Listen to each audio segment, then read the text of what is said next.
Hi guys, आशा करता हूँ आप सभी अच्छे होंगे। आज हम लोग पढ़ेंगे पेज नंबर 22 से 31। अभी तक हमने देख लिया है 22 तक। ठीक है, आज हम 22 से पढ़ेंगे 31। ठीक है, तो जिन लोगों ने अभी तक प्रीवियस वीडियो नहीं देखा है, पिछली वीडियो नहीं देखा है, तो कृपया पहले आप वो देखिए। एटलीस्ट आप उन सभी वीडियो को नहीं देखना चाहते हैं, आपको आता है उतना, तो कम से कम आपको फर्स्ट वीडियो देखना चाहिए। मैं हर वीडियो में इसको रेकमेंड कर रहा हूँ इसलिए क्योंकि मैं आगे जब आऊँगा ना, आगे जब सेंटेंसेस आएंगे यहाँ से, तो ये सब तो हल्के सेंटेंस आप यूं ही बना लेंगे। लेकिन जब आगे बढ़ेंगे तो आपको कुछ समझ में नहीं आएगा, फिर आप कहेंगे कि तो फिर से मैं आपको कहूंगा कि फर्स्ट वीडियो आप देखिए, उसमें ये चीज बताया गया है कि आप कैसे इस बुक को पढ़ेंगे, इस बुक का फीचर क्या है, इस बुक का अंग्रेजी सिखाने का अप्रोच क्या है। ठीक है, और अंग्रेजी सीखने का सही तरीका होता भी क्या है। इसलिए आप फर्स्ट वीडियो देखिए। ठीक है, चलिए। और बहुत सारे लोगों का मैसेज आया था कि सर आज वीडियो आपका नहीं आया है। बहुत सारे बच्चों ने मुझे कमेंट किया, टेलीग्राम से लेके मेरे व्हाट्सएप भी मैसेज आया था। बट इन रियलिटी बताऊं तो मुझे कल कुछ हुआ था, फिजिकली कुछ प्रॉब्लम था, बट अब ठीक हूँ। इस हाँ, तो अब रेगुलर वीडियो आएंगे। आप बिल्कुल भी टेंशन ना ले। मैं 40 वीडियोस में इस बुक को ख़त्म कर दूंगा। ठीक है, बहुत ही आसान तरीका अंग्रेजी सीखने का, अगर कोई बेस्ट बुक है तो वो है how to translate into English by R P Sinha. इससे बेस्ट बुक आपको नहीं मिलेगी। ठीक है, तो अगर आप हिंदी मीडियम से हैं या अंग्रेजी मीडियम से हैं एंड आप सोच रहे हैं कि मुझे अंग्रेजी सीखना है, बोलना है, लिखना है बेटर इंग्लिश, तो पहले तो इस बुक को फॉलो कीजिए। ठीक है, उसके बाद भी अगर आपको कुछ कमियां रहती है तो हम बताएंगे। लेकिन सारे चीजें तो हम यहाँ से सीख नहीं सकते हैं। तो जैसे हमने टेंस खत्म किया, हमने टेंस खत्म किया, ठीक है, उसके बाद टेंस के कुछ एक्स्ट्रा चीज, कुछ एडवांस चीज इसमें नहीं दिए हैं, जिससे हम और भी अपने इंग्लिश को इम्प्रूव कर सकते हैं। तो हम उसके लिए एक एक्स्ट्रा क्लास रखेंगे। एक्स्ट्रा क्लास तभी रखा जाएगा जब आप कमेंट करके मुझे बताएंगे कि हाँ रखना चाहिए। जैसे अभी हमने प्रेजेंट टेंस पढ़ लिया, तो प्रेजेंट, जैसे प्रेजेंट परफेक्ट कंटिन्यूअस और प्रेजेंट कंटिन्यूअस में क्या अंतर है। अभी हम पास्ट टेंस पढ़ेंगे तो past indefinite and present perfect में क्या डिफरेंस है, हम इसको जानेंगे। ठीक है, तभी तो हम डिफरेंशिएट करके हम सेंटेंसेस को बोलेंगे कि नहीं, ये सेंटेंस इस टेंस का होना चाहिए और ये सेंटेंस इस टेंस का होना चाहिए। ठीक है, तो इन सभी चीजों को भी हम जानेंगे। आइए अब स्टार्ट करते हैं। रूल नंबर 7, हमने 6 तक पढ़ लिया। ओके, और ये सारे सेंटेंस हमने बना भी लिया है, मैंने एक्सरसाइज भी करवा दिया है। मेरा काम है एक दिन हम रूल को डिस्कस करते हैं। कौन सा पेन ले लूं?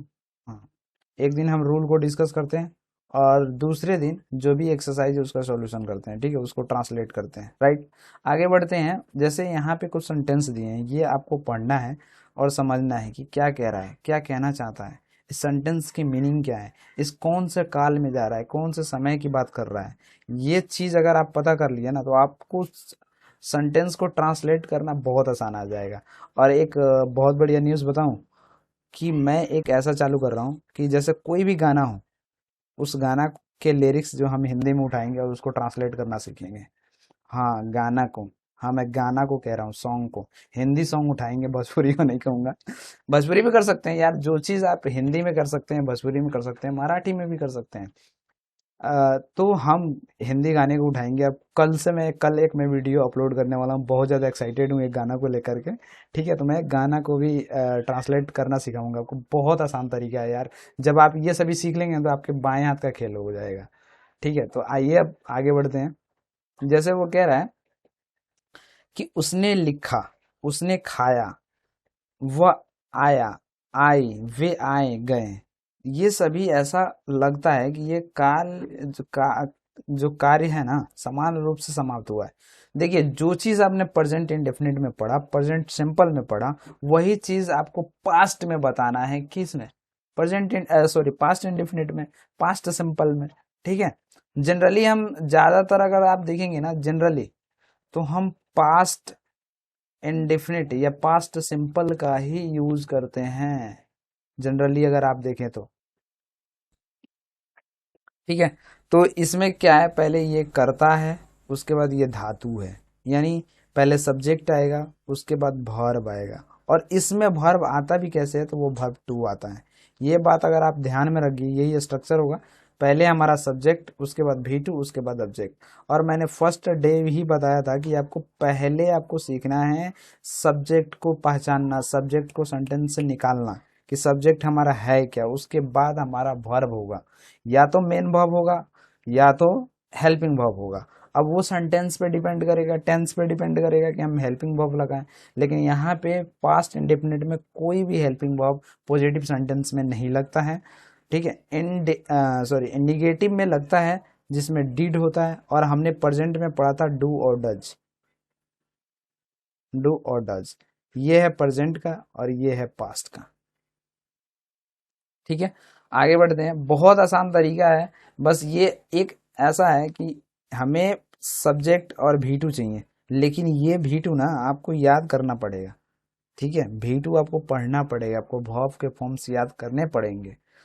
याद कुछ करना नहीं है, आप रेगुलर अगर आप करते हैं ना, रेगुलर अगर आप पढ़ते हैं, तो इसमें आपको कोई दिक्कत नहीं होगा। अगर आप रेगुलर नहीं पढ़ते हैं तब तो प्रॉब्लम होगी। ठीक है, तब प्रॉब्लम होगी आपको। चलिए, तो ये है हमारा सब्जेक्ट। जैसे उसने, वह, उसने खेला, क्या था, उसने लिखा। तो उसने लिखा, ये लिखा हुआ है। ये क्या है, उसने खेला, या कोई कहता है खेलता था। अच्छा, पास्ट इंडेफिनिट की सहायता से हम पास्ट हैबिट भी बता सकते हैं। वैसे ज्यादातर लोग यूज्ड टू का यूज करते हैं पास्ट हैबिट बताने के लिए, लेकिन हम पास्ट इंडेफिनिट से भी बता सकते हैं, हम वुड से भी बता सकते हैं। इसीलिए मैं कह रहा हूँ कि हम एक एक्स्ट्रा क्लास रखेंगे इसके लिए भी, जो चीजें छूट रही हैं इसमें नहीं दिया हुआ है। ठीक है, उसके लिए। जैसे उसने लिखा, तो हमारा पहले सब्जेक्ट, उसने लिखा, ही या सी लगाइए, जिस जो भी कह रहे हैं। और राइट, राइट मीन्स लिखना होता है, और इसका भी टू रोट होता है। ठीक है, ये है इसका भी टू, ये जो दिया है ना, इसका भी टू है। इसमें कोई बड़ी बात नहीं है, बस आपको ये ध्यान रखना है कि हमें सब्जेक्ट चाहिए, उसके बाद भी टू चाहिए, उसके बाद ही ऑब्जेक्ट। अब है निगेटिव सेंटेंस देखेंगे तो हमें डिड लगाना है, डिड के बाद नॉट लगाइए, या इसको शॉर्ट फॉर्म में डिडंट भी कर सकते हैं। ठीक है, कंट्रैक्शन फॉर्म बोलते हैं। हाँ, अब इस तरह के सेंटेंसेस को देखिए क्या रहा है, डिड के बाद सदा प्लूरल वर्ब आता है। अब जैसे कोई भी आप हेल्पिंग वर्ब लगाते हैं, या डू या डज, डज, इसके बाद या डिड लगाएं, तो इसके बाद बेस फॉर्म आता है। बेस फॉर्म, बेस फॉर्म क्या होता है, जो जैसे मैंने गो लिखा, मैंने कम लिखा, ये सभी क्या है, बेस फॉर्म है। ठीक है, तो बेस फॉर्म आएगा जब भी डी और डिड आ जाएगा, डू या डज आ जाएगा, तो बेस फॉर्म आएगा। तो ये निगेटिव सेंटेंस, जैसे उसने नहीं लिखा, तो आप क्या लिखेंगे, ही, इसके साथ आने वाला डिड, क्योंकि यहाँ पे तो एक ही है हेल्पिंग वर्ब, तो ये डिड होगा। और इसके बाद नॉट, और इसके बाद हमें बेस फॉर्म चाहिए, लिखना का बेस फॉर्म क्या होगा, राइट। सिंपल है। जैसे मैंने कल नहीं पढ़ाया, ठीक है, मैंने कल नहीं पढ़ाया, तो क्या होगा, आई। अब डिड लगाएंगे, और डिड के बाद नॉट, और क्या नहीं किया, टिच नहीं किया, पढ़ाया नहीं आपको। ठीक है, टिच हो गया, काम खत्म। और कल के लिख लीजिए, यस्टरडे लिख लीजिए। I hope you have understood. आगे बढ़ते हैं। ठीक है, देखिए ये इसका कॉन्ट्रैक्शन फॉर्म भी बताया हुआ है, डिड नॉट को डिड नॉट, डिडंट लिख सकते हैं। ठीक है, रूल नंबर 8 देखिए, ऐसे वाक्यों के नहीं प्लस धातु आइए का अनुमान भर प्लस नोट के द्वारा इस प्रकार ना करें।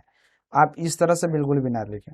अब जैसे आप डिड को छोड़कर भी ऐसे भी ना लिखें, he not write, he not wrote, इस तरह से भी ना लिखें। ठीक है, ये भी गलत होगा। डिड आपको लगा जब भी आप, अच्छा सुनिए, कहीं पे भी हेल्पिंग, कहीं पे भी आपको नॉट लगाना है ना, नॉट, कहीं पे भी, तो एक हेल्पिंग वर्ब इसका चाहिए।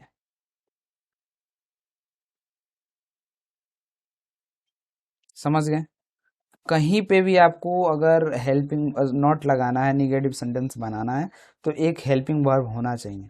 हेल्पिंग वर्ब मॉडल वर्ब्स भी हो सकते हैं, है ना। और सबसे बेस्ट थिंग कि आप कितना भी रूल्स पढ़ ले, कितनी सारी भी वीडियोस देख लें, अगर आप खुद से सेंटेंस को ट्रांसलेट नहीं करेंगे तो कोई फायदा नहीं है। तो ये करेक्ट ट्रांसलेशन है जिसको आपको सही करना है। इन सारे सेंटेंसेस को आपको बनाना है। ठीक है, यहाँ पे भी एक होगा, अच्छा नीचे ही होगा। एक्सरसाइज 12 ये रहा। इसको भी आपको बनाना है, ट्रांसलेट करना है सारे सेंटेंस को।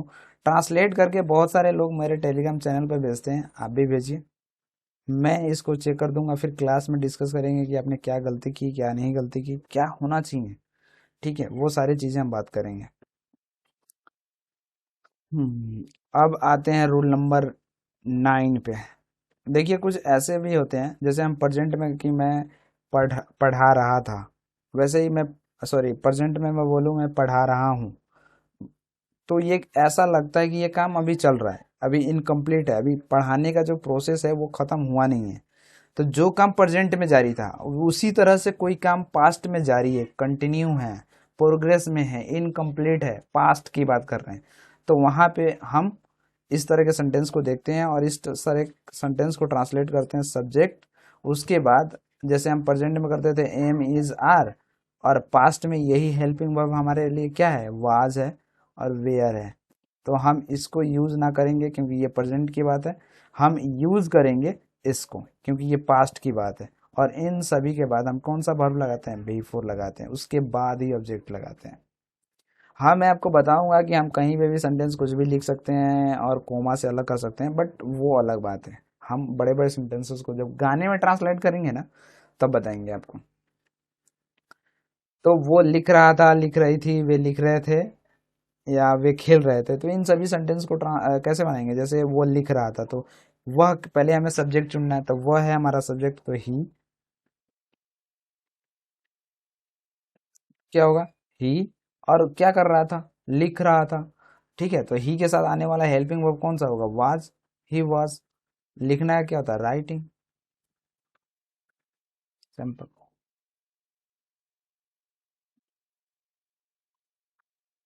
तो कितना सिंपल है सेंटेंस। तो इसलिए मैं इन सब को छोड़ता हूँ, अब आगे बढ़ता हूँ। ये सारे सेंटेंस मैं आशा करता हूँ कि आप बना लेंगे। फिर भी आपको दिक्कत है तो आपको बेसिक क्लास करना चाहिए।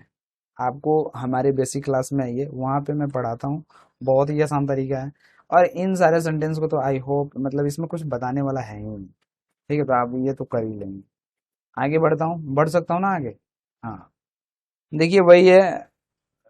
हिंदी के सेंटेंस अगर देखें तो हिंदी में आपको सेंटेंस इस तरह से लिखे होंगे लास्ट वाले अंत में।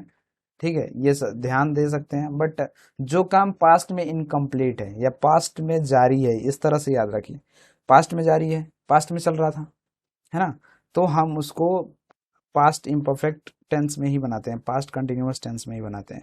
अच्छा, एक डिफरेंस हमको ये भी चाहिए, पास्ट इम्परफेक्ट और पास्ट परफेक्ट कंटिन्यूअस में क्या अंतर है, तब वो हम एक्स्ट्रा क्लास में करेंगे। तो ये एक्स्ट्रा क्लास आप पे डिपेंड करता है कि आप करना चाहते हैं या नहीं करना चाहते। अगर आपका कमेंट आता है तो ठीक है, करते हैं एक एक्स्ट्रा क्लास।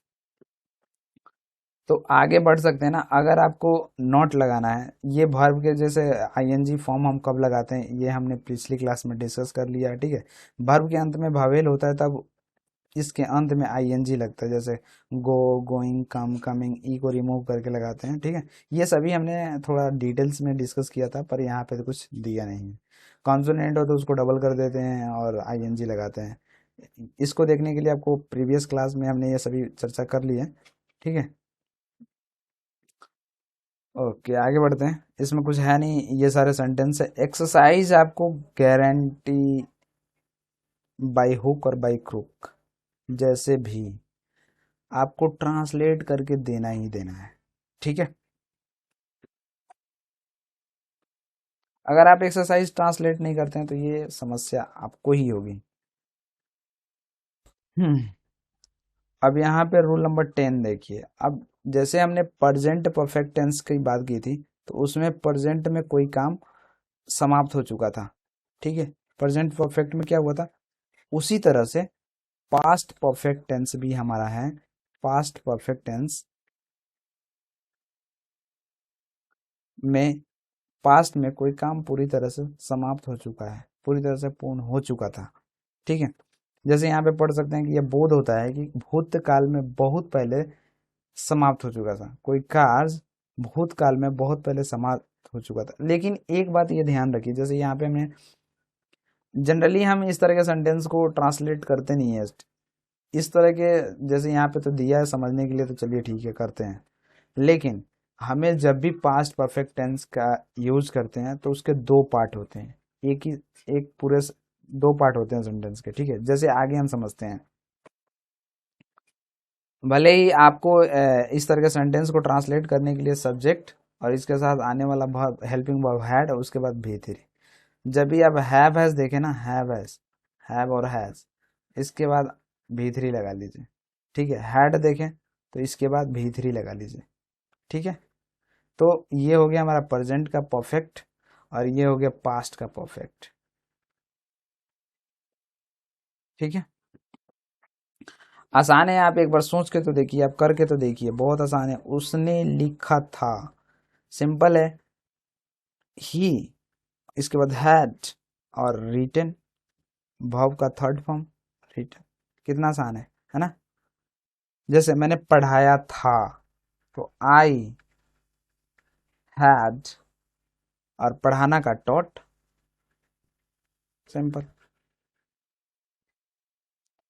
अगर आप हिंदी के सेंटेंस देखेंगे ना, हिंदी के, तो उसके अंत में आपको लिखा होगा चुका था, चुकी थे, आ थे, ये थे। ठीक है, यहाँ पे देखेंगे लास्ट में। बट हम इसको देखते नहीं है, जो काम पहले ही बहुत पहले समाप्त हो चुका था और उस सेंटेंस के दो पार्ट हैं, तो हम पास्ट परफेक्ट टेंस का यूज करते हैं, जिसमें हेल्पिंग वर्ब हमारा हैड होता है और उसके साथ आने वाला वर्ब भी थ्री होता है। ठीक है, आगे बढ़ते हैं। देखिए रूल यहाँ से चालू होता है, जैसे ध्यान दीजिए कि रूल नंबर 10 का ये कहता है कि भाई पास्ट परफेक्ट टेंस का प्रयोग हम तब करते हैं ना, जब वाक्य के दो भाग होते हैं, जब एक वाक्य के दो पार्ट होते हैं और वो एक दूसरे से कैसे जुड़े होते हैं, कंजक्शन की सहायता से जुड़े होते हैं। वेन, कंजक्शन हमारा क्या होगा, वेन होगा, बिफोर होगा या आफ्टर होगा। ऐसे वाक्यों से यह बोध होता है कि भूतकाल में दो कार्य समाप्त हुए, मतलब दो कार्य हुए और एक कार्य दूसरे कार्य के बहुत पहले समाप्त हो चुका था, बहुत ही पहले। ठीक है, हम एक सेंटेंस के उदाहरण से समझेंगे। और पहले समाप्त होने वाले कार्य वर्ब के लिए पास्ट परफेक्ट टेंस में होता है। जो सबसे पहले समाप्त हो गया ना, उसको पास्ट ऑफ पास्ट कहेंगे, पास्ट ऑफ पास्ट। जो पहले समाप्त हो गया उसको क्या कहेंगे, ध्यान देते चलिएगा, बहुत इंपॉर्टेंट है, आप भूल जाएंगे बाद में। अभी देखेंगे समझ जाएंगे तो कभी नहीं भूलेंगे। तो जो पहले समाप्त हुआ पास्ट ऑफ पास्ट, और जो पहले समाप्त हुआ उसको तो पास्ट ऑफ पास्ट कह रहे हैं, लेकिन हम उसको ट्रांसलेट करेंगे पास्ट परफेक्ट टेंस में, पास्ट परफेक्ट टेंस में। आई होप समझ रहे हैं। और जो उस इस काम के बाद समाप्त हुआ ना, उसको हम ट्रांसलेट करेंगे पास्ट सिंपल में, पास्ट सिंपल में। जैसे यहाँ पे हिंदी के सेंटेंस देखिए, ट्रेन आने से पहले मैं स्टेशन पहुंच गया था या चुका था।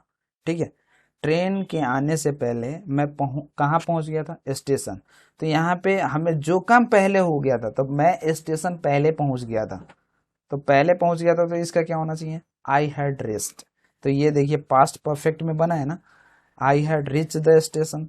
और किस, before the train arrive, train के पहुंचने से पहले, पहले मैं यहाँ पहुंच गया था। अच्छा, एक इसका एक ट्रिक बताता हूँ, जैसे give me a time.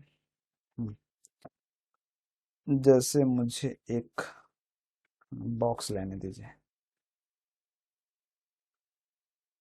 Okay, एक लाइन लेने दीजिए।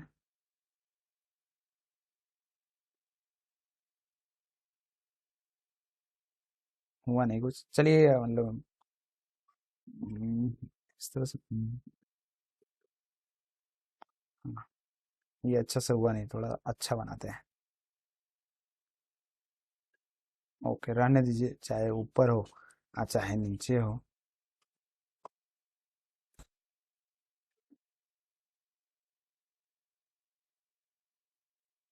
अरे तो ऊपर नीचे ही रह ले, कोई बात नहीं है। देखिए, एक हम लिखते हैं यहाँ पे बिफोर, और एक लिखते हैं आफ्टर।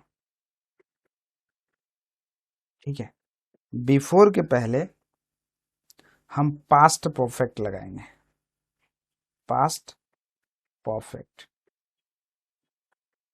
ठीक है, और इसके बाद पास्ट इंडेफिनिट या पास्ट सिंपल। और दूसरा, इसके पहले हम आफ्टर के पहले हम पास्ट इंडेफिनिट लगाएंगे या पास्ट सिंपल, उसी को कहते हैं पास्ट सिंपल। ठीक है, और इसके बाद पास्ट परफेक्ट। ये याद रखिएगा, इसी तरह से सेंटेंस को बनाते हैं। अगर आपको नहीं भी समझ में आए और ये भी याद रख लेंगे तो आ जाएगा। जैसे कुछ सेंटेंस के उदाहरण से समझते हैं। ठीक है, अभी रूल नंबर 10 का भी बचा हुआ है जिसको हम समझेंगे, पहले हम इसको समझते हैं। तो जैसे मैंने कहा कि मैं मैच के शुरू होने से पहले, ठीक है, मैं स्टेडियम पहुंच गया था। जैसे मैंने कहा मैच शुरू होने से पहले, शुरू होने से पहले मैं स्टेडियम पहुंच गया था। ठीक है, तो इस तरह के सेंटेंस को देखिए, पहले कौन काम हुआ है, पहले कौन काम, मैच, मैं पहुंच गया था कहाँ पे, स्टेडियम। तो इस पहले यहाँ पे हमारा ये क्या होना चाहिए, पास्ट सिंपल होना चाहिए, जो बिफोर के बाद लगेगा। और यहाँ पे हमारा क्या होगा, पास्ट परफेक्ट। तो ये वाला सेंटेंस को इधर लिख लीजिए, जैसे आई हैड और रिच्ड, या आई हैड अराइव्ड, कुछ भी लिखिए आपकी मर्जी, अराइव्ड एट द स्टेडियम। अब किसके पहले, अब पहले के लिए हमारा क्या होगा, बिफोर, और इसको लिखिए पास्ट इंडेफिनिट में। अब क्या क्या होने से पहले, मैच के शुरू होने से पहले, तो क्या होगा, द मैच स्टार्टेड। ठीक है, बहुत सिंपल है ना, कर सकते हैं ना आप। चलिए, और फिर एक आफ्टर का भी अगर चाहें तो देख सकते हैं। जैसे मैंने कहा मैं स्टेडियम मैं स्टेशन ट्रेन के निकल जाने के बाद पहुंचा। मैं स्टेशन ट्रेन के निकल जाने के बाद पहुंचा। ऐसे हिंदी में ठीक ठाक लिखता हूँ यार, पर यहाँ पे कुछ है नहीं, यहाँ पे थोड़ा लिखने में प्रॉब्लम होता है। वैसे ठीक ठाक है मेरा राइटिंग ओवरऑल, राइटिंग भी अच्छा होना चाहिए आपका भी, नहीं है तो सुधार लो भाई। ठीक है, तो अब देखिए, पहले बाद में का काम पहले करना है, यानी पास्ट इंडेफिनिट में लिखना है। जैसे मैं स्टेशन ट्रेन के निकल जाने के बाद पहुंचा। ठीक है, तो क्या, अगर देखा जाए तो पहले काम इसमें क्या हो रहा है, पहले ये दे सोचिए कि मैं स्टेशन ट्रेन निकल जाने के बाद पहुंचा। तो आपके पहुंचने का काम जो है ना, वो बाद में हुआ, नहीं पहले हुआ। पहले आप पहुंच गए तब ट्रेन निकली। मैं गलत जा रहा हूँ क्या, जैसे मैं स्टेशन ट्रेन के निकल जाने के बाद पहुंचा, मैं स्टेशन ट्रेन के निकल जाने के बाद पहुंचा, यानी पहले ट्रेन चली गई उसके बाद मैं पहुंचा, हाँ इस तरह से। तो मैं इसको जो काम पहले हो जा रहा है ना, यानी मैं पहुंच गया, ठीक है, उसके पहले ही ट्रेन निकल चुकी थी। तो पहले वाला जो बाद वाला काम है, मेरे पहुंचने का काम जो है ना, वो ट्रेन के निकल जाने के बाद हुई, यानी मैं पहुंचा उसके पहले ट्रेन जा चुकी थी। ठीक है, तो आप पहले कौन सा टेंस का यूज करेंगे, और उसके लिए आपको जो काम बाद में हुआ है, तो जो काम बाद में हुआ है कौन सा काम बाद में हुआ, आपके पहुंचने का काम बाद में हुआ, तो क्या लिखेंगे, आई रिच्ड द स्टेशन। क्या हुआ, आई रिच्ड द स्टेशन आफ्टर, बाद के लिए आफ्टर। अब जो कौन सा काम पहले हुआ था, पहले ही ट्रेन चली गई थी, तो लिखेंगे the train, the train had left. Live का थर्ड फॉर्म है लेफ्ट। ठीक है, तो कितना आसान है ना, समझ गए ना इसको। लिख लीजिएगा, ये सारे चीजें लिख लीजिएगा, नहीं तो आप भूल जाएंगे। ठीक है, हम भी आप ही की तरह कभी कभी पहले जब हम सीख रहे थे तो इसी तरह सोच रहे थे कि बस देख लेंगे और कर लेंगे। खैर आगे बढ़ते हैं, हमारा एक और रूल बचा था। देखिए ऐसा कह रहा है कि कुछ वाक्य ऐसे भी होते हैं, इसी टेंस में टाइम लगेगा, दूसरे टेंस में टाइम लगेगा, हम बढ़ेंगे जल्दी जल्दी। ठीक है, तो कुछ वाक्य ऐसे भी होते हैं जिनसे यह बोध होता है कि भूतकाल में दो कार्य हुए थे और एक कार्य दूसरे कार्य के तुरंत बाद हुआ था, ये दोनों कार्य एक साथ साइमultaneously हुए थे। ऐसे वाक्यों से यह बोध नहीं होता है कि कौन सा कार्य पहले हुआ। मतलब जैसे आपने खाना खाया, खाना खाने जा रहे हैं तो कोई कह रहा है कि मैंने खाना खाने से पहले हाथ धोया। अब बताओ, खाना खाने और हाथ धोने के बीच में कितना सारा गैप है, कुछ गैप है ही नहीं। ट्रेन जाना और आपका पहुंचने में तो कुछ है, लेकिन समय लग रहा है। लेकिन हाथ धोते हैं और बैठ जाते हैं खाना खाने, उसमें कहाँ दोनों में समय लगा। तो जिसमें समय नहीं लग रहा है उन दोनों सेंटेंस के लिए हम टेंस पास्ट इंडेफिनिट ही यूज करेंगे, जब तक समय नहीं लगेगा तब तक। ठीक है, जैसे कोई कह रहा है कि सोने से पहले उसने अपना मुंह धोया, तो सी वॉश्ड, ये भी past indefinite, her face before she went to bed. इसमें दिक्कत नहीं है, जब आपको देखें कि टाइम लैप्स नहीं हो रहा है, टाइम नहीं लग रहा है, टाइम नहीं लग रहा है, नहीं लग रहा है, तो आप दोनों सेंटेंस में कौन सा, पास्ट सिंपल का ही यूज करें। और पास्ट सिंपल जो है उसके लिए आपको यूज करना है subject plus V2 plus subject. ठीक है, जैसा आप देख रहे हैं, जैसे उसके पहुंचने से पहले ट्रेन खुल गई, जैसे वो पहुंचा वो ट्रेन खुल गई, दोनों में यही है। जब देख रहे हैं कि टाइम लैप्स नहीं हो रहा, टाइम नहीं लग रहा, ठीक है, गैप नहीं है कुछ, तो आपको पास्ट इंडेफिनिट में ही करना है। समझ गए, आगे बढ़ते हैं।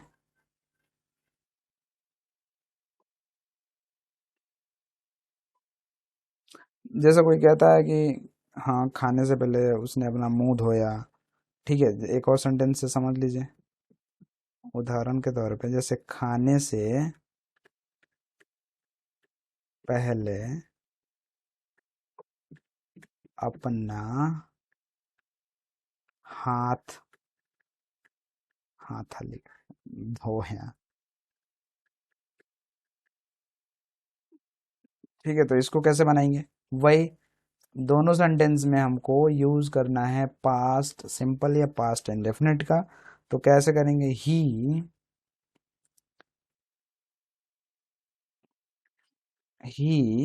washed his hand। ठीक है, before before he ate, eat ate होता है सेकंड फॉर्म। बहुत आसान है, आगे बढ़ते हैं, अब इसमें कुछ रहा नहीं है। अच्छा, इन वाक्यों से ये बोध होता है कि भूतकाल में दो कार्य हुए हैं और तुरंत बाद हुए, ऐसा अर्थ व्यक्त होता है कि बिफोर और आफ्टर से नहीं। जब दो वाक्यों आफ्टर के द्वारा जोड़े जाते हैं तब तो ये बोध होता है, लेकिन कुछ ऐसे सेंटेंस भी होते हैं जब दोनों बिफोर और आफ्टर से नहीं जुड़े होंगे, लेकिन ऐसा लगता है कि दूसरा कार्य पूर्ण रूप से बहुत पहले समाप्त हो चुका था। जैसे आप देखिए, एक कार्य पूर्ण रूप से बहुत पहले समाप्त हो चुका था और इसके बाद दूसरा कार्य हुआ था, इसलिए आफ्टर वाले वाक्यों में सदा पास्ट परफेक्ट का प्रयोग होता है, सिंपल पास्ट का नहीं। जैसे आप देखिए, he reached the station after the train had left.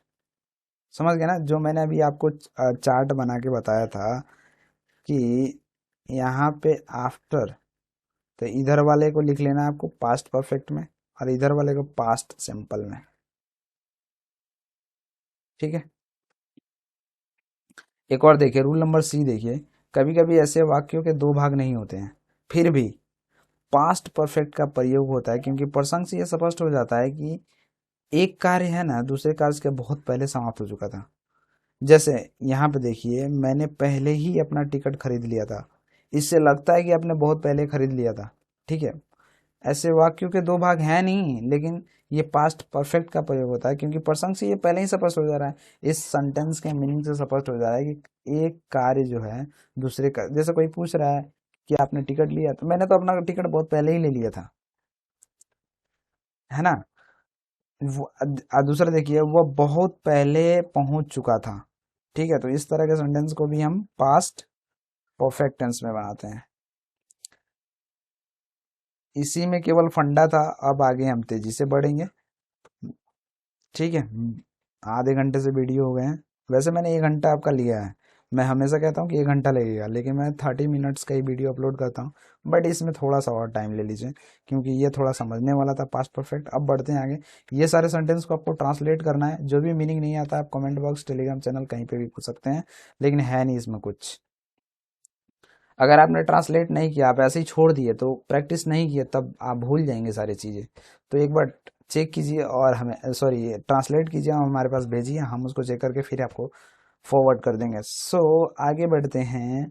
जैसे हमने पास्ट प्रेजेंट परफेक्ट कंटिन्यूअस में देखा कि हैज़ बीन, हैव बीन लगाएंगे, उसी तरह से यहाँ पे भी लगता है।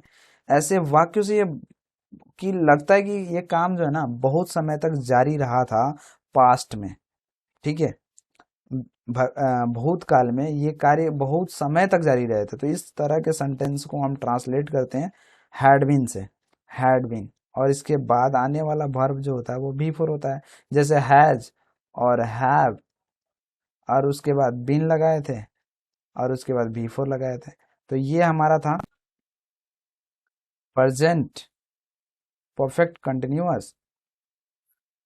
ठीक है। और ये हमारा past perfect continuous, past perfect continuous. ठीक है, बात समझे।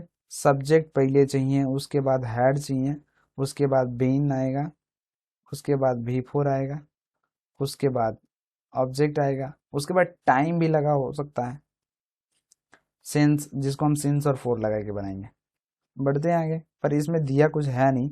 जैसे यहाँ पे अगर हिंदी के सेंटेंस को देखेंगे ना, हिंदी के, तो ये इस तरह से लिखा होगा, पहले कर्ता होगा, उसके बाद धातु होगा, धातु यानी भर्ब, उसके बाद हिंदी के अंत में ता रहा था, ती रही थी, ते रहे थे होंगे। यहाँ पे भी जैसे वो खेलता रहा था, तो ही हैड बीन प्लेइंग। वे नाचते रहे थे, तो दे हैड बीन डांसिंग। बहुत आसान है, सिंपल है। इससे आसान आपको कहीं पे भी नहीं मिलेगा। भाई बेस्ट बुक है, खरीद लो। अगर आपके पास नहीं है पीडीएफ का टेंशन ना लो, पीडीएफ तो जल्दी मिलेंगे नहीं, 40 वीडियो समाप्त होंगे, उसके बाद ही पूरी पीडीएफ आपको मिलेगा।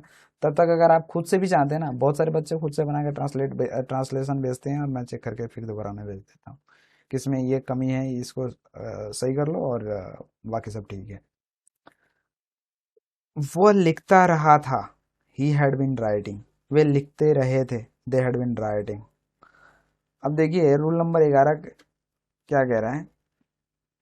जैसे हमने प्रेजेंट प्रेजेंट परफेक्ट में देखा था ना, सेंटेंसों को हम बना रहे थे कि काम चल रहा था। जैसे हमारा इसमें वह बीमार रहा था, वह शिक्षिका रही थी। जैसे हम पढ़ रहे थे, वह बीमार है, बीमार रहा है, वह शिक्षक रहा है। तो इस तरह के सेंटेंसों को हम बना रहे थे प्रेजेंट परफेक्ट में, उसी तरह इनको बनाना है। सब्जेक्ट, पास्ट परफेक्ट में subject plus had been plus उसके बाद एडजेक्टिव और नाउन होगा। जैसे वह बीमार रहा है, तो वह बीमार रहा है तो क्या है, ही हैड बीन इल। वह शिक्षक रही है तो क्या, सी हैड बीन रही है नहीं, रही थी, सॉरी, तो वो had been a teacher. Simple है, इसमें कुछ है नहीं, आपको ये सारे सेंटेंस एक्सरसाइज आपको 10 से 15 आ गए, इसमें और भी है जो आपको करना ही करना है। और अगला वीडियो हम एक्सरसाइज करेंगे, सॉल्यूशन देखेंगे, उससे पहले आपको बना करके दे देना चाहिए, फिर कल वीडियो देखेंगे हम। आई होप अब हम देखते हैं फ्यूचर को। फ्यूचर में होता क्या है कि कोई चीज़ आप इमेजिन पहले ही कर लेते हैं, कोई चीज़ आप सोचते हैं कि भैया मुझे फ्यूचर में ये काम करना है। फ्यूचर के लिए आप कोई पूंजी जमा करते हैं कि आगे चल के मैं उसको इस जगह पे लगाऊंगा, मैं आगे चल के कार खरीदूंगा, मैं ये बनूंगा वो बनूंगा, लेकिन अभी आप है नहीं, वो काम पूरा होगा या नहीं होगा ये तो हमें पता नहीं है, लेकिन आप सोच रहे हैं कि हम करेंगे। जैसे वो लिखेगी, लिखी है नहीं, लिखी थी नहीं, पर वो लिखेगी, वे लिखेंगे। जैसे मैं आपको पूरी किताब पढ़ाऊंगा, अभी पढ़ाया नहीं है लेकिन पढ़ाऊंगा, ठीक है। तो ऐसे वाक्यों से बोध क्या होता है कि कार्य समान रूप से होगा, और इनकी बनावट ऐसी होती है, ये सब्जेक्ट होगा, फिर उसके बाद धातु होता है, उसके बाद लास्ट में गागेगी होता है, और इसके लिए हमें सब्जेक्ट, उसके बाद सेलविल का यूज करते हैं, सेलविल, और जहां भी सेलविल आएगा ना उसके बाद बेस फॉर्म आता है, बेस फॉर्म जैसे गो, कम, ठीक है, यानी भी1 आएगा। अब देखिए जनरली अगर आप बात करें ना, जनरली अगर जनरल बात करें, जनरल, तो जनरल जो है वो हमेशा हर जगह विल का यूज होता है। अब ठीक है, बट सेल और विल का अभी भी इम्पोर्टेंस है, हम थोड़ा सा इसको एक्स्ट्रा क्लास में देखेंगे, क्योंकि सेल जब लगाएंगे ना, जब जैसे ही के साथ अगर सेल लगा सकते हैं, बिल्कुल लगा सकते हैं, लेकिन उसका मीनिंग कुछ और होगा, तो ये हम देखेंगे आगे की क्लास में, ठीक है, यहाँ पे देखेंगे, लेकिन आपको बस याद रखना है आई और वी के साथ आपको सेल का यूज करना है, सेल, बाकी जो रेस्ट बच गए, रेस्ट, उनके साथ आपको विल का अच्छा वी, ये सेल, हाँ, उसके साथ उसके बाद विल का यूज करना है, ठीक है। जैसे ही, सी, इट, दे, यू, इन सभी के साथ नेम, इन सभी के साथ विल का प्रयोग होगा। ये सभी चीज कुछ है नहीं, आगे बढ़ते हैं। वह लिखेगा सिविल राइट्स, वह लिखेगी सिविल राइट, वे लिखेंगे दे विल राइट, ठीक है। देख रहे हैं ना, ही के साथ, सी के साथ, दे के साथ, और आई के साथ सेल का प्रयोग। बट जनरली मैं कह रहा हूँ आज लोग, सभी लोग जनरली यूज करते हैं हर सब्जेक्ट के साथ विल का, ठीक है। रूल नंबर देखिए क्या है कि सेल विल के बाद इन्फिनेटिव आता है, यानी बेस फॉर्म आता है जो टू के साथ होता है, लेकिन टू सदा छिपा रहता है, हिडन रहता है। सेल विल के बाद सदा प्लूरल वर्ब भी आते हैं, और ये वर्ब प्लूरल, ये प्लूरल जो बेस फॉर्म होता है ना, बेस फॉर्म ये प्लूरल होता ही है, ठीक है। इसमें अगर हम एस और ईएस लगाते हैं तब ये जाके सिमिलर होता है, यानी V4 हमारा, सॉरी, V5 क्या होता है, सिमिलर होता है। विडम्बना देखिए, अगर हम बॉयज में,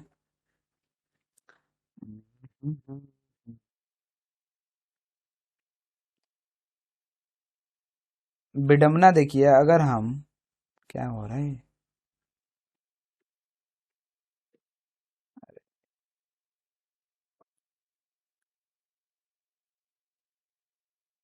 अगर हम, जैसे ये बॉय है, मुझे ये चाहिए, ये कलर पसंद है मुझे, बॉय चाहिए, बॉय है, विडम्बना देखिए कि बॉय है, तो अगर हम बॉय में एस लगाते हैं तो ये क्या होगा, प्लूरल होगा।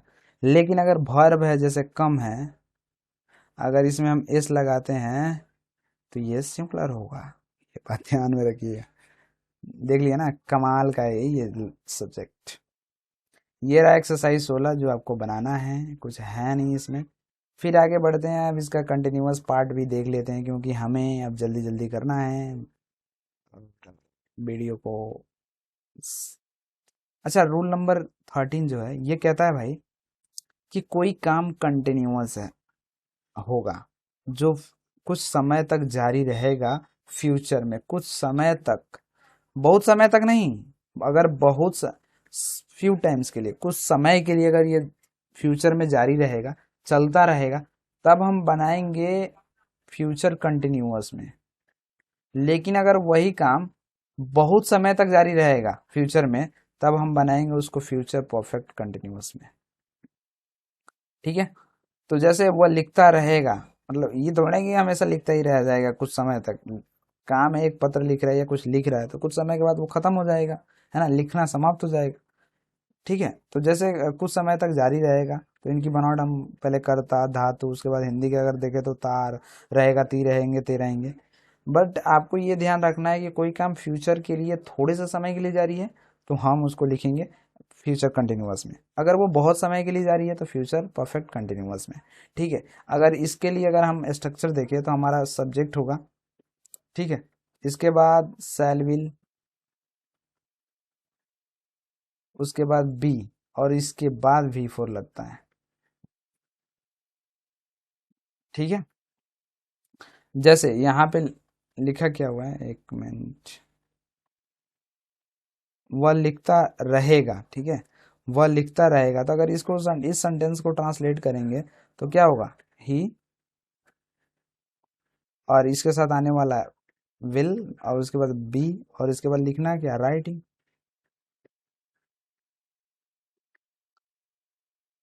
ठीक है।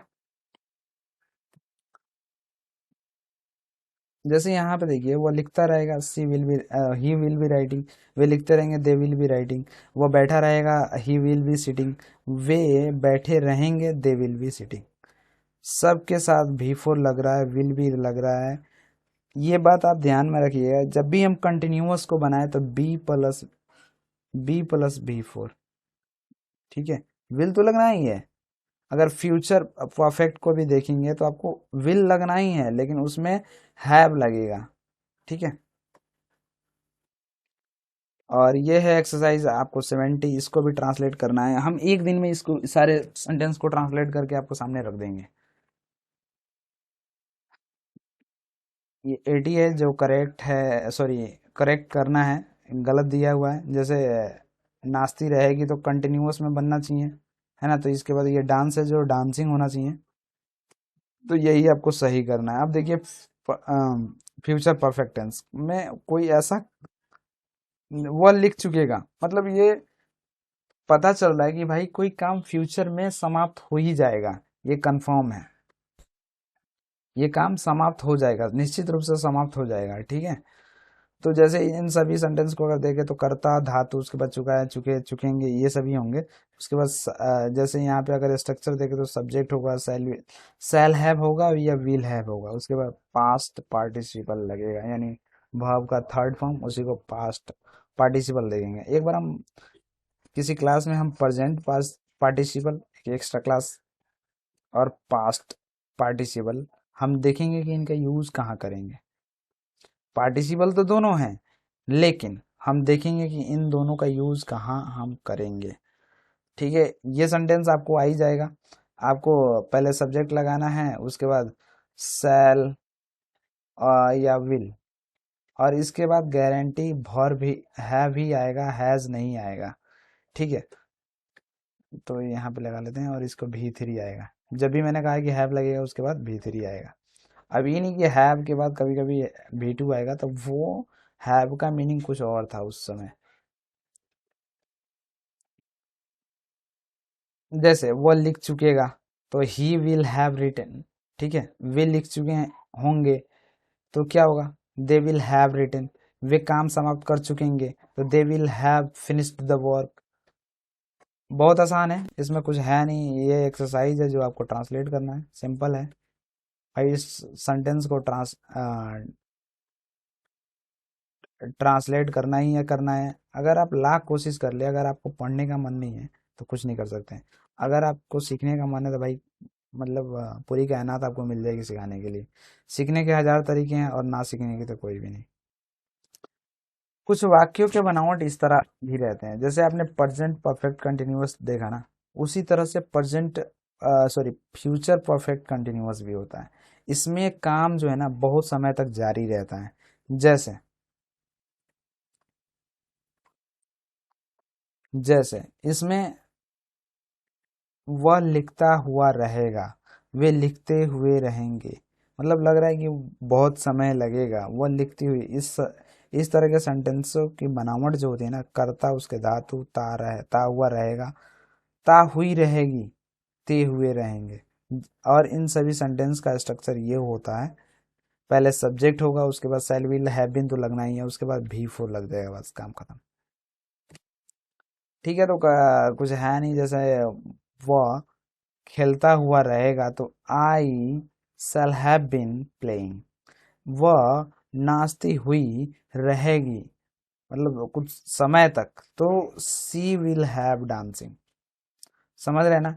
एक एक्स्ट्रा क्लास करेंगे हम इन सभी का। एक कहाँ फोन आ रहा है मेरा, चलो, तो एक एक्स्ट्रा क्लास करेंगे। ये सारे सेंटेंस हैं जो आपको ट्रांसलेट करना है। टेंस के लिए हम एक्स्ट्रा क्लास करेंगे भाई, ये बात ध्यान में रखना। अगर आपको करना है तो आप कमेंट बॉक्स में कमेंट करें। आगे देखते हैं, ये सारे एक्सरसाइज हैं। अब ये मत कहना कि नहीं दिया मैंने, सारे एक्सरसाइज आपको यहीं पे दिया हुआ है, इसको ट्रांसलेट करना आपका काम है, आपकी जिम्मेदारी है। ट्रांसलेट करेंगे, जितना प्रैक्टिस करेंगे उतने निखरेंगे। Practice makes man perfect. अगर आप प्रैक्टिस नहीं करते हैं तब परफेक्ट कभी नहीं होंगे। वीडियो को तो आप कितनी बार भी देख सकते हैं। चलिए अब इसको यहीं पे ख़त्म करेंगे। ये है, क्या कह रहा है,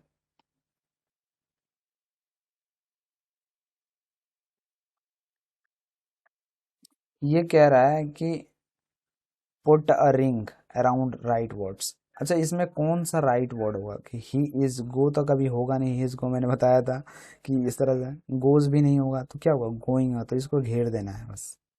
घेर क्या देना है आपको, सही करके मेरे पास भेज देना है। ठीक है।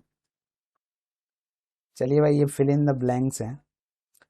आपको वर्ब के करेक्ट फॉर्म लिखने हैं जो ब्रैकेट में दिए गए हैं। जैसे आकाश में तारे टिमटिमा रहे हैं, तो ये लिखा हुआ है ट्विंकल। तो ट्विंकल का मतलब होता है टिमटिमाना, लेकिन यहाँ पे कौन सा वर्ब फॉर्म होगा जो टिमटिमा रहे हैं। प्रेजेंट कंटिन्यूअस में है, तो कंटिन्यूअस में हमें पता है बिफोर लगाते हैं, तो ट्विंकल का ट्विंकलिंग हो जाएगा। ई को हटा कर लिखेंगे, ठीक है। बट सिंपल है। इन सभी को ट्रांसलेट करके आपको भेजना है मेरे Telegram channel English with Manish पे।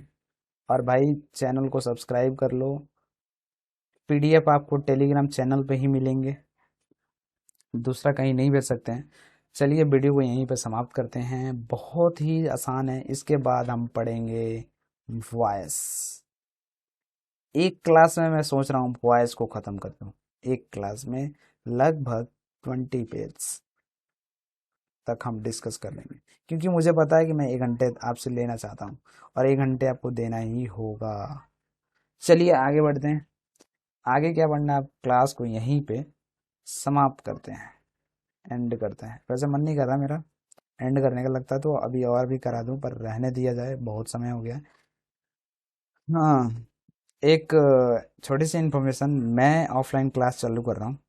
ऑफलाइन क्लास में हम पहले टेस्ट लेंगे, और ये काम फ्री में होगा। हम ऑफलाइन क्लास को भी फ्री में पढ़ाएंगे। टेस्ट लेंगे, जो भी टेस्ट में पास होगा, ऑरली एंड रिटन टेस्ट होगा, उसको हम पढ़ाएंगे और हम सिखाएंगे। आप लोगों को मिल जाएगा उसका वीडियो कि हम कैसे पढ़ाते हैं ऑफलाइन में। ठीक है। Have a good day, thank you, thanks for watching. मिलते हैं नेक्स्ट क्लास में वॉइस के साथ। जय हिंद।